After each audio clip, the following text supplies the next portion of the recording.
Welcome to Dead Man Talking. Tonight's story is a true Dogman encounter, and I think you guys are going to really enjoy this one. Thank you ever so much to my friend who sent it over, who wishes to remain anonymous, as does his friend who retold this encounter to him. We're the only two people he's ever told this to, and I can't thank him enough for sharing it. I'm not even sure if he will even listen to this encounter because, to be honest, from what my friend has explained, even getting him to talk about this encounter all these years later has really taken a toll on his friend. And he was in a very upset state. He doesn't want to know anything about them.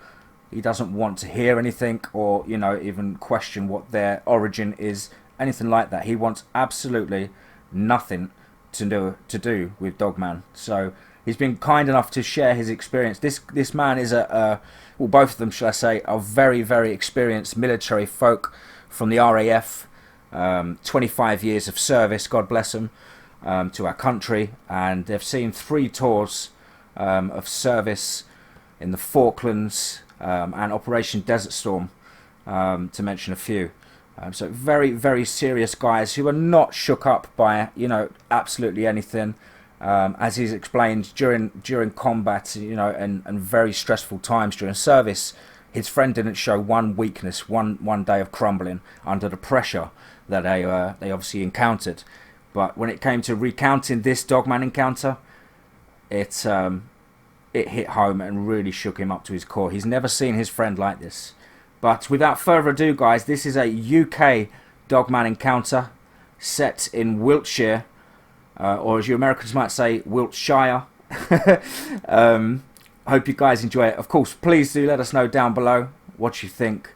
Of course, please do comment, like and share. Without further ado, let's get into tonight's story. I'd like to entitle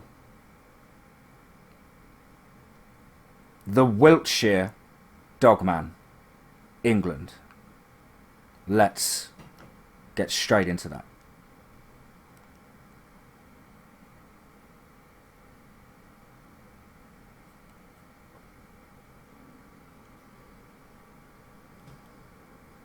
To get things started, a little background. My friend's encounter with a dogman-like creature took place on the main A4 road outside Marlborough, Wiltshire, at around 2 AM on a Sunday morning in April 2009. He was travelling home from a weekend visiting his elderly father in London, who had been unwell and was driving his 1-year-old Vauxhall Zafira people carrier. It's a large car with good visibility and affords a good all-round view. He was travelling alone as his wife works as a chef and had to work that particular weekend. He prefers to drive at night as the roads out of London are quieter and he did not have to work on the Monday morning. He insists he was not tired as he had a few hours sleep after lunch. It was a typical spring night, on the cold side but dry with some cloud, but overall good to excellent visibility. He was travelling at around 50 miles per hour on dipped headlights, passing through Savernake Forest on the main A4 road, heading towards the town of Marlborough, a mile or two before Savernake Hospital. The area around here is forest or farmland. There were no other vehicles on the road that he remembers. Up ahead, he saw a dark shape at the side of the road. As he got closer, he could see that there was something lying at the roadside with another shape kind of on top of it or behind it. But this shape looked different. He slowed the car as he thought whatever it was may get spooked by his approach and dart into the road. He was thinking maybe either a dog or a deer at the time. He slowed to around 30 miles per hour, his estimation. And as he got within 100 yards or so, he could make out a small deer lying roadside. There are a lot of them in this area. The shape that was on top or behind it looked up He could make out a greenish eye shine. Still, thinking dog, he slowed down even further. Now, as he was almost on top of the figure, it stood up. Stood up on two legs, the way a human had if it had been crouching down. Totally bemused by what he was seeing, S drew the car pretty much alongside the thing, which made no attempt to run. He had a very good view of it through the near side front passenger window. He said that somebody sitting in the passenger seat with the window open could have literally reached out and touched it. It was that close. Now for a description. The figure was estimated to have been around 5'6" or 5'8" tall. Overall, a sandy or tan colour with short fur or hair. There may have been some darker, almost brindle type markings, but these could well have been caused by shadow. The head was that of a dog with a pronounced snout. When he first approached the thing, S said that he could make out erect ears, like a dog, but as he drew alongside, the ears were flattened down along the top of the skull. There were some darker markings on the snout, which could have been dirt or scabs. Now, the eyes were dark brown or black, with a discernible white. He couldn't make out any pupils at all.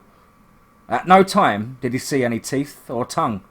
The creature's mouth remained closed throughout. It had a defined neck which led to shoulders, which, although narrow, were wider than if it had been a dog on two legs. On its left shoulder was a dark patch, and it looked like the hair or fur there had been disturbed, so it could have been a scab or some kind of injury. Now the arms were human-like, quite thin but sinewy, and S could make out some muscle definition. The thing did not have paws, but hands. They were weirdly shaped. The description was like if you had bent your wrist and it kind of crooked your fingers and bent them upwards. He could not discern a thumb, but only saw the left hand. The nails were relatively long, pale in colour, but human-like, not claws. The chest was huge and deep, like it had an elongated breastbone and large ribcage, but it was narrow and not at all broad.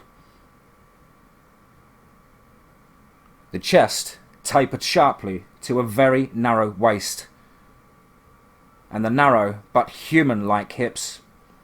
So S could not make out any detail below waist or hip level, as the part of this figure was below the level of the car window, and there was no tail, although there seemed to be a large curious lump or bump at the small of the back.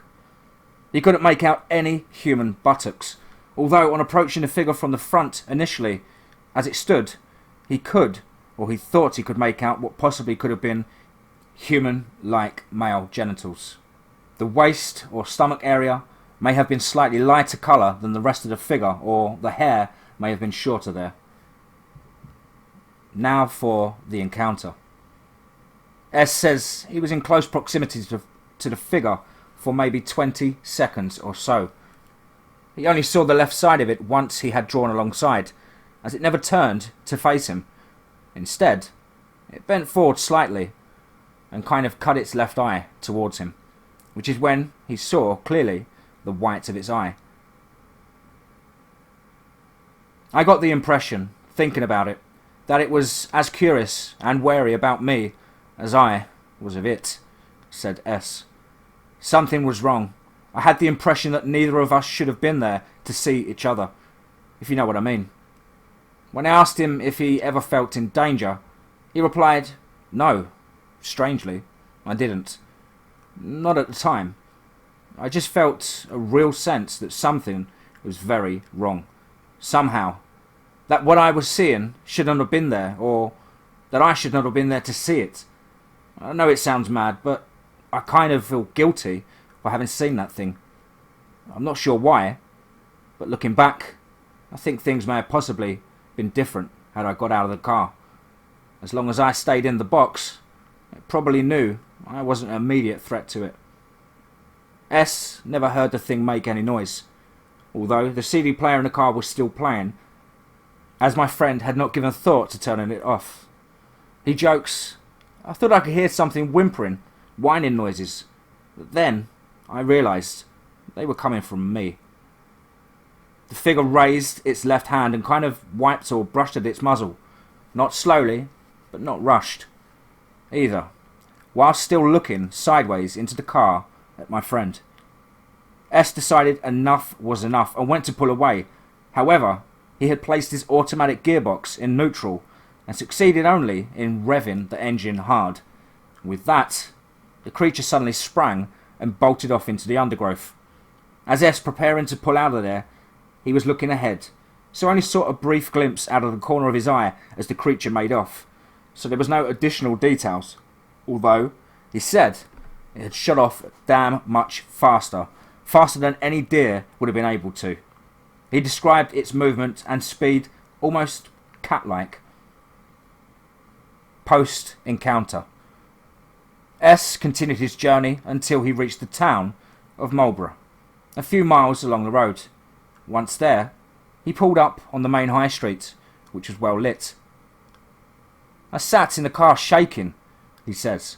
"I haven't smoked for years, but Christ, I needed a cigarette. There was nowhere open at that time of the morning, obviously, but if someone had passed by, I think I would have mugged them for a smoke right then. But I still didn't want to get out of the car.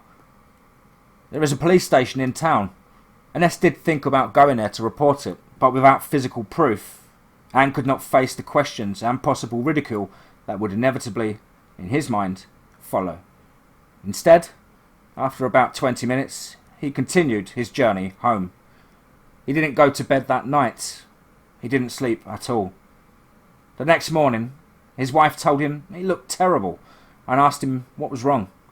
He told her he had seen something whilst driving home and briefly described what he'd seen. His wife did not disbelieve that something had occurred, but was of the impression that whatever it was must have had a rational explanation.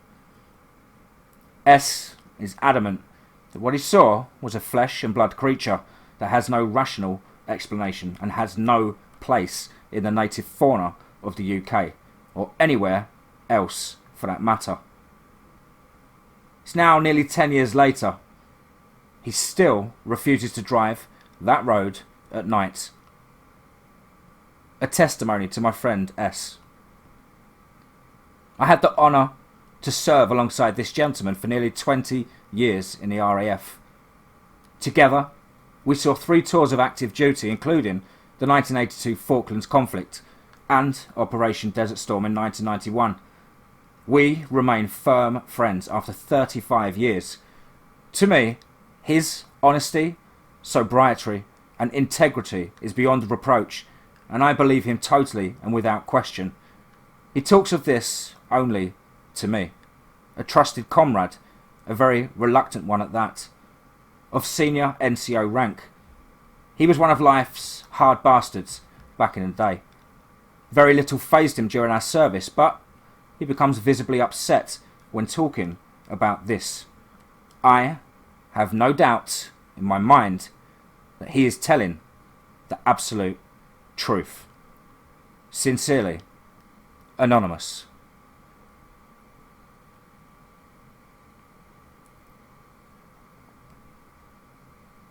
Wow. Thank you so much for both of your hard work there and getting that over to us to share with us all. We really do appreciate it. Again, as I said, you know, if your friend S ever does feel like he needs to talk to someone or, you know, learn a little bit more about these creatures, especially in our own country, do send me over an email or a quick DM on Facebook, and I'll be in touch as soon as possible. Guys, please let us know what you think down below in the comments. Of course, again, please do like and share. Your support is absolutely amazing.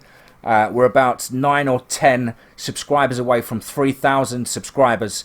As soon as that happens, I will be dropping a very special DMT episode with lots and lots of different cryptid, deep forests, strange encounters, you name it. It's all going to be there in a big, huge special show.